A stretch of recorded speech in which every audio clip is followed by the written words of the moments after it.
అందరికీ నమస్కారం అండి. ఆనందంగా జీవితాన్ని ఆస్వాదించటానికి అమ్మ మాటకు స్వాగతం. ఈరోజు మధ్యాహ్నం నేను మా వారు ఓ ఫంక్షన్కి బయలుదేరామండి. బర్త్డే ఫంక్షన్కి. బర్త్డే అంటే చిన్న పిల్లల ఫంక్షన్ అని అనుకోకండి. మా వారి ఫ్రెండ్ బర్త్డే అనమాట అండి. ఆయన కొద్దిగా గ్రాండ్గా బర్త్డేని సెలబ్రేట్ చేసుకుంటూ మధ్యాహ్నం భోజనాలకి అందరినీ ఫ్రెండ్స్ని దగ్గర వాళ్ళని అందరినీ పిలుచుకున్నారనమాట. అక్కడికి వెళ్తున్నాం అనమాట అండి.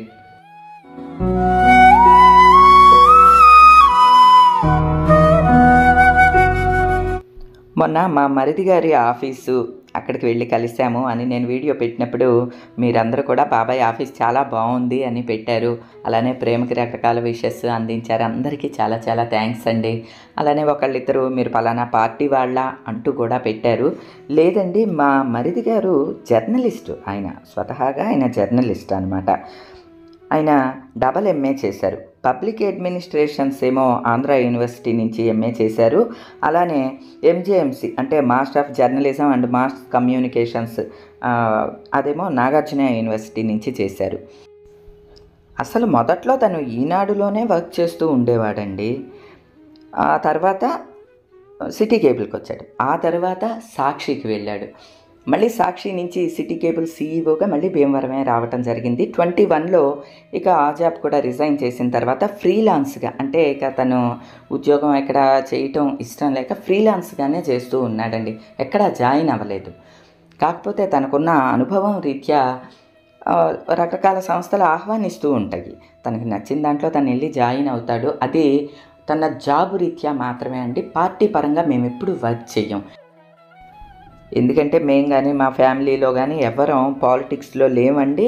పాలిటిక్స్కి మాకు చాలా దూరం అనే చెప్పాలి. అసలు నిజానికి మా ప్రేమ సివిల్ చదివాడండి. బిల్డింగ్ కన్స్ట్రక్షన్స్కి వీటికి సంబంధించిన బుక్స్ బోల్డ్ అని మా ఇంట్లో ఉంటాయి అన్నమాట. మరి ఎలా అట్రాక్ట్ అయ్యాడో ఈ జర్నలిజం వైపు అట్రాక్ట్ అవ్వడంతో తన జర్నలిజంలోనే రకరకాల మాస్టర్స్ చేస్తూ ఉన్నాడు అనమాట అండి. తనకున్న ఎక్స్పీరియన్స్ రీత్యా ఏ సంస్థ ఆహ్వానిస్తే అక్కడికి వెళ్ళి వర్క్ చేస్తూ ఉంటాడండి. అంతే అండి. ఇదిగోండి మీతో మాట్లాడుతూనే బర్త్డే ఫంక్షన్ దగ్గరికి వచ్చేసామండి. రాజా అని అక్కడ బ్యానర్ కనిపించింది కదా, తనదే అనమాట అండి బర్త్డే. ఏమండి, బర్త్డే అంటే చిన్న పిల్లలది అనుకుంటున్నారేమో. కాదండి, మా వారి ఫ్రెండ్ది. ఫ్రెండ్ అని అంటే అంకుల్తో సమానమైన వయసు అని కూడా అనుకోకండి. ఇగోండి ఈ దంపతులు అనమాట. రాజా బర్త్డే ఈరోజు. వీరిద్దరూ కూడా చాలా ప్రేమగా ఉంటారు, చాలా ఆత్మీయంగా ఉంటారు. తనకి ఏ చిన్న సలహా కావాలన్నా ఏదైనా సరే మామయ్య అంటూ ఆనంద్కి ఫోన్ చేయటం, మా వారికి ఫోన్ చేస్తూ ఉంటాడు. అట్లానే చాలా అభిమానంగా ఉంటాడండి. ఎంత అంటే పిల్లలు వచ్చారనుకోండి, పిల్లలు వచ్చారా సంధ్య రమ్య పిల్లలు వచ్చారు మామయ్య ఇదిగో అని చెప్పి చేపని పంపిస్తూ ఉంటాడు, లేకపోతే రొయ్యలే ఒకటి పంపిస్తూ ఉంటాడు. అంత ప్రేమగా ఉంటారనమాట అండి. ఈరోజు తన బర్త్డే అనమాట. నిజానికి తన బర్త్డే సందర్భంగా కొన్ని సాంఘిక కార్యక్రమాలు ఏయో కూడా చేశాడండి. సేవా కార్యక్రమాలు అవన్నీ చేశాడు. అట్లానే నియర్ అండ్ ఇయర్ని పిలుచుకుని మంచిగా భోజనాలు అవన్నీ కూడా ఏర్పాటు చేశాడు అనమాట. మీరు ఎవరన్నా అనుకోవచ్చు, ఇది ఎలక్షన్స్ సీజన్ కదా, పాలిటిక్స్లో ఉన్నారేమో అందుకని సేవా కార్యక్రమాలు ఇటువంటి కార్యక్రమాలు ఇవన్నీ పెడుతూ ఉన్నారు అని. లేదండి, ఆయన పాలిటిక్స్లో ఏమీ లేరు. మా సైడ్ అంతా ఆక్వా కల్చర్ కదండి, తను ఆక్వా కల్చర్ చేస్తాడనమాట. అట్లానే ఆక్వా కల్చర్లో కూడా ఒక్కోసారి ఏంటంటే అమ్మవారికి పెట్టుకుంటున్నామని ఇట్లా కూడా అకేషన్ ఏదో ఒకటి పెట్టుకుంటూ ఉంటారు. అలానే తన బర్త్డే కూడా కలిసి రావడంతో ఇది ఒక మంచి అకేషన్గా మారిందనమాట అండి. ఏమండి, ఇక భోజనాల్లో అయితే కౌజుపిట్ట, రామల కూరలు, చికెను, మటను, రొయ్యి, గుడ్డు ఇవన్నీ కామనేనండి. ఎప్పుడు దొరకని అరుదుగా దొరికేవన్నమాట రామల చేపలు అని అంటే మన ఫ్యామిలీలో చాలామందికి తెలిసే ఉంటుంది. మేము దీపావళి అమావాస్యకి కంపల్సరీ రామల వండుకుంటారండి ఇటు సైడ్ అంతా కూడాని. ఆ రామల చేపలు, మెత్తళ్ళు ఇట్లా అనమాట. పిట్ట మాంసం కూడా ఇప్పుడు చాలా భోజనాల్లో స్పెషల్గా వేస్తూ ఉన్నారండి. కౌజు పిట్ట ఫ్రై ఇట్లా రకరకాల వెరైటీస్ తోటి భోజనాలన్నీ అరేంజ్ చేశాడు. చాలా బాగున్నాయి అనమాట అండి. మన ఫ్యామిలీలో కొందరేమో హ్యాపీ ఫీల్ అవ్వచ్చు, అబ్బా ఇన్ని రకాలు చూసి చాలా అయిందండి అని చెప్పి. కొందరేమో తిట్టొచ్చు అనుకోండి, ఏంటి మీరు పెట్టల్ని, మేకల్ని, బర్రెల్ని అన్నిటిని తినేసేస్తారా అని చెప్పి. మరి ఏం చేస్తామండి, మా సైడ్ అలానే ఉంటుంది. తిననంత మాత్రాన ఒక ప్రాంతపు ఆహారపు అలవాట్లన్నీ కూడా మార్చేసుకోమని చెప్పడానికి మనకి రైట్ ఉండదు కదండి. ఆ ఒరవడిలో మనం కూడా వెళ్ళిపోవటమే, అంతే అండి. ఇక భోజనాలన్నీ అయిన తర్వాత సూపర్ ఐస్ క్రీమ్ అలానే సూపర్ పాన్ కూడా ఉందండి. నేను ఏదన్నా భోజనాలకి వెళ్ళినప్పుడు పాన్ ఇచ్చారనుకోండి నాకు భలే సరదాగా అనిపిస్తుంది అనమాట. ఈ పాన్ నిండా ఒక స్వీట్ పెట్టేశారనమాట. ఎంత బాగుందో, ఇది పాన్ తింటున్నట్టు లేదండి, ఒక స్వీట్ తింటున్నట్లుగా అనిపించింది. మా వారైతే తినలేదు, ఎందుకంటే అందులో స్వీట్ ఎక్కువ ఉన్నది కదా. నేను మాత్రం కంపల్సరీ పాన్ వేసుకుని మా వారికి పరీక్ష పెడుతూ ఉంటాను. నోరు పండిందా నా మీద ప్రేమ ఉన్నట్టు, నా నోరు పండలేదో మీ పని అయిపోయిందే, నా మీద ప్రేమ తగ్గిపోయినట్టు అని చెప్పి ఇలా పరీక్ష పెడుతూ ఉంటాను అనమాట అండి. మా వారేమో దేవుడు అది నోరు పండేలా చూడండి అయినా అని చెప్పి దేవుడికి దండం పెట్టుకుంటూ ఉంటారు. ఇక ఇద్దరం పాత పాటలు పెట్టుకుని కబుర్లు ఆడుకుంటూ రిటర్న్ బయలుదేరామండి. పాత గోడ తుమ్మలపల్లి శివగారిదా, శివగారి మిల్లు ఇది. అక్కడి నుంచి ఇంకా డౌన్లోకి వెళ్ళిపోతాం. ఇంటికి రిటర్న్ అయ్యేటప్పుడు నా స్నేహితురాలు రత్న ఇంటి ముందు నుంచే వెళ్తామన్నమాట అండి. సరే రత్న ఇంటి దగ్గర కూడా ఆగి తనని పలకరించి వెళ్దామని అనుకుంటున్నా. ఇదిగోండి మీకు కనిపించేది సోమేశ్వరాలయం గోపురం, ఈ చెరువేమో సోమగుండం చెరువు అనమాట అండి, అంటే సోమేశ్వరాలయం చెరువు. ఈ కనిపించే బిల్డింగే నా ఫ్రెండ్ రత్న వాళ్ళ ఇల్లు అనమాట అండి. తను ఇలా ఒక అపార్ట్మెంట్ కట్టాలి అనేది తన లైఫ్ టైం కోరిక అనమాట. నాకు డ్రీమ్ హౌస్ కోరిక అని చెప్పి ఆనంద నిలయం ఎలా కట్టుకున్నాను, అలాగే తను ఒక అపార్ట్మెంట్ కట్టాలి అనేది తన కోరిక అనమాట అండి. ఇన్నాళ్ళకి ఆ కోరిక నెరవేరింది అని చెప్పి తను కూడా చాలా హ్యాపీ ఫీల్ అవుతూ ఉంటుంది అనమాట అండి. ఏమండి సోమేశ్వరాలయానికి చాలా దగ్గర, ఇదిగోండి చెరువు పక్కనే అనమాట. ఇంట్లోంచి ఎటు చూసినా సరే గోపురం కనిపిస్తూ ఉంటుందండి. అది మాత్రం నాకు భలే నచ్చుతుంది. మళ్ళీ గాలి కూడా ఎంత బాగా వేస్తుందోనండి. ఏసీ కానీ ఫ్యాన్ కానీ ఏం వేసుకో అక్కర్లేదు, ఎందుకంటే దక్షిణం గాలి అటు పక్కన చెరువు ఉన్నది కదా, ఆ చెరువు మించి వచ్చే చల్లటి గాలి బాగా వేస్తూ ఉంటుంది. ఆ మొక్కలు పడిపోయేంత గాలి.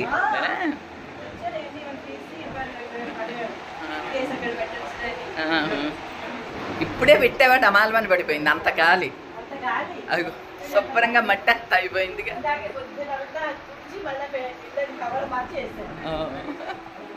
ఎంతలా అంటే ఆ కిటికీలో కనుక ఏమన్నా మొక్కలు అవి పెడితే అంట ఆ గాలికి దప్పమని పడిపోతూ ఉంటాయంట మంచం మీదకి. అంత చల్లని గాలి వస్తూ ఉన్నదనమాట అండి. ఏదైనా కూడా అండి ఇల్లు అంటే చక్కగా వెంటిలేషను, మంచి గాలి వెలుతురు ఉంటే ఎంత హ్యాపీగా ఉంటుందండి. అందున సోమేశ్వర స్వామి పాదాల చెంత ఇట్లా చూస్తే చాలు స్వామి గోపురం, స్వామి చెరువు కనిపిస్తూ ఉంటుంది.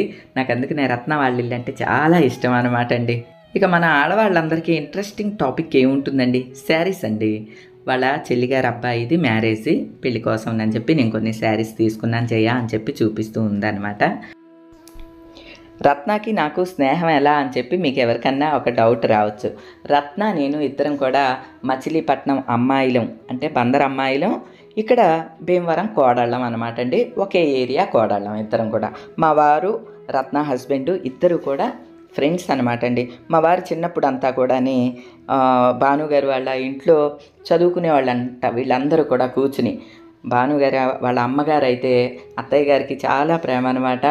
దారిలో వెళ్తున్నా సరే కనిపిస్తూ ఉండే, అప్పుడప్పుడు నేను వీడియోలో కూడా చూపిస్తాను అత్తయ్య గారు కనిపించినప్పుడు కూడా. అంటే పూర్వం అభిమానాలు అవి అలా ఉండేవి కదండి. అట్లనే మా వారు భానుగారు ఎలా స్నేహమో రత్న నేను కూడా అట్లా స్నేహం అయిందనమాట అండి. పైగా మా ఇద్దరు పెళ్ళిళ్ళు ఇంచుమించు 1 year గ్యాప్లో అయినాయి. 86లో నా మ్యారేజ్ అయ్యింది, 87లో రత్న మ్యారేజ్ అయ్యింది. నేనేమో 87లో సంధ్యని చంటి బిడ్డగా తీసుకుని కాపురానికి వస్తున్నాను. రత్న ఏమో కొత్త కోడలిగా కాపురానికి వస్తుందన్నమాట. ఇద్దరం కలిపి ఒకే కారులో వచ్చాం. అంటే భానుగారు మా వారు ఫ్రెండ్స్ కదా, వీళ్ళిద్దరూ మాట్లాడుకుని కారు బుక్ చేశారనమాట మచిలీపట్నంలో. ఆ విధంగా ఇద్దరం కలిసి ఒకేసారి వచ్చాం. మమ్మల్ని తీసుకురావడానికి ఎవరు వచ్చారో తెలుసా అండి, పెద్ద మనిషి మా ప్రేమ బాబు అనమాట. చిన్న కుర్రోడు, తను 10th చదువుతూ ఉన్నాడు. తను మమ్మల్ని తీసుకురావడానికి వచ్చాడనమాట. ఎప్పుడు తలుచుకుని నవ్వుకుంటూ ఉంటాము. ప్రేమ అంత చిన్న కుర్రోడు ఇప్పుడు ఎంత పెద్దోడు అయిపోయాడో, ఎంత పేరో అని చెప్పి. రత్నకు కూడా చాలా ప్రేమ అండి మా మరిది అంటే. ఇక రత్న నేను ప్రొఫెషన్ రీత్యా నేనేమో న్యూస్లోకి జాయిన్ అయ్యాను, అంటే జర్నలిజం వైపు మళ్ళాను. రత్న ఏమో పాలిటిక్స్లోకి వెళ్ళింది. తను చాలాసార్లు మా కౌన్సిలర్గా, అంటే మా ఏరియా కౌన్సిలర్గా కూడా తను పాల్గొని గెలిచిందన్నమాట అండి. అంటే తనకి పాలిటిక్స్ ఇంట్రెస్ట్, అందువల్ల పాలిటిక్స్లోకి వెళ్ళింది. అలానే మా ఇద్దరి అభిరుచులు ఇంచుమించు ఉంటాయండి. హ్యాండ్మేడ్ ఎన్ని రకాలు ఉన్నాయి అన్ని రకాలు చేస్తూ ఉంటుందండి. ఇల్లు అయితే అద్దంలాగా ఉంచుతుంది. మొక్కలంటే చాలా ఇష్టం. ఇక ఉయ్యాల కూడా చూసారా, ఇంట్లోనే హాల్లోనే ఉయ్యాల కూడా తను కట్టించుకున్నది. ప్రస్తుతానికి తను గ్రౌండ్ ఫ్లోర్లోనే హౌస్ కట్టించుకుని పైన 3 స్టైర్స్ వేశారు. పెంట్ హౌస్లోకి ఇంకా మార్చుకుని కట్టుకుందామని ఇన్ ఫ్యూచర్లో ఆలోచన ఉంది తనకి. తన పూజా మందిరం కూడా చూపిస్తాను చూడండి. చిన్న చిన్న విగ్రహాలు పెద్ద వెండి కంచంలో పెట్టుకుని అన్నీ ఇలా పెట్టుకుంటుంది అనమాట. నేను రత్నాకి చెప్పాను, నువ్వు ఫోటోలు కూడా ఇప్పుడు వెండి ఫోటోలు వస్తున్నాయి కదా, అవి మార్చేసుకో రత్న, చాలా బాగుంటాయి అని చెప్పాను. ఏమండి మన ఫ్యామిలీలో వాళ్ళు కూడా వెండి ఫోటోలు ఇప్పుడు బాగా వస్తున్నాయండి. మీకు వెండి సెట్టు పూజా సామాగ్రి పెట్టుకుంటే చక్కగా అది ఇది అంతా కూడా మ్యాచ్ అవుతుంది. అట్లా ప్లాన్ చేసుకోండి, చాలా బాగుంటుంది. ఇగోండి ఇక రత్నాకి కొద్దిసేపు కబుర్లు అవన్నీ మాట్లాడుకున్న తర్వాత బాయ్ చెప్పి బయలుదేరాం. బయట చూసారా అండి సెల్లార్లోకి ఎలా గాలి వీస్తుందో. 24 hours ఇట్లానే గాలి వస్తూ ఉంటుందండి. ఎందుకంటే ఎదురుగుండానే చెరువు ఉంటుంది, సోమగుండం చెరువు. అందువల్ల అంత చక్కటి ప్రశాంతమైన వాతావరణం, చల్లటి గాలి వేస్తూ ఉంటుందన్నమాట అండి. ఇగో ఇంతలోకి సంజుతో మాట్లాడతాను అని చెప్పి ఫోన్ చేసి మాట్లాడుతోంది అనమాట అండి. నేను వేసుకున్న చెప్పులు తనకి చాలా బాగా నచ్చినాయి అంట. నాకు కావాలి జయ అంటే అమెజాన్ నుంచే తెప్పించాను, నేను కూడా ఆర్డర్ పెడతానులే ఇంకో జత అని చెప్పి చెప్పాను. ఏమండి ఈ సందర్భంగా నేను ఇంకో విషయం చెప్పనా అండి. గోల్డ్ మీ అందరికీ కొనుక్కోమని చెప్తూ ఉంటాను కదా, రత్నకు కూడా అలానే చెప్పేదాన్ని అండి. మేమందరం కలిసి వాకింగ్ చేస్తూ ఉండేవాళ్ళం ప్రతి సాయంత్రం. ఇదిగో ఈ చెరువు చుట్టూ తిరిగేవాళ్ళం అనమాట. రత్న వాళ్ళు వెల్ సెటిల్డే. రత్న నువ్వు వడ్డాణం ఎందుకు చేయించుకోలేదు అని అంటే, ఈ ఏజ్లో ఏం బాగుంటుంది జయ, పొట్ట మీద ఉన్నట్లు కనిపిస్తుంది కదా, అందుకని నేను అంత ఇంట్రెస్ట్ చూపించలేదు అని అంది. అదేంటి రత్న, వడ్డాణం పెట్టుకోవటం అనేది కూడా ఒక యోగం. పొట్ట పొడుగా లావా సన్నమా ఇవన్నీ పక్కన పెట్టి అది ఆభరణం అంతే. మన ఉన్న ఇష్టాన్ని ఎప్పుడు మనం కిల్ చేసుకోకూడదు. బాగుంటుంది, తప్పకుండా చేయించుకో అని చెప్తే ఆ చెప్పిన ఈవినింగే వెళ్ళి ఆర్డర్ ఇచ్చిందండి. అప్పుడు ఎంతో తెలుసా అండి, గ్రాము 1600. రత్న అది కూడా చెప్తాను, జయ నీ పట్టు మీదే నేను వడ్డాణం చేయించుకున్నాను. 1/4 కిలో వడ్డాణం ఇవాళ రోజున చేయించుకోవాలంటే 20 లక్షలు అవుతుందండి.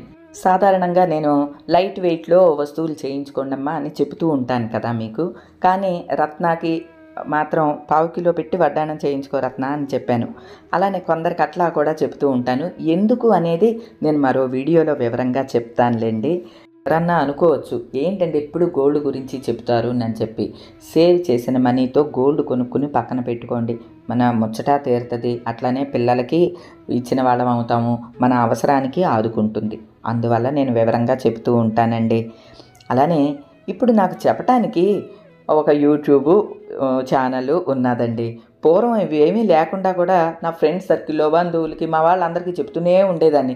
వీడియోలో మీరు చూసినా అర్థం అవుతూ ఉన్నది కదండి.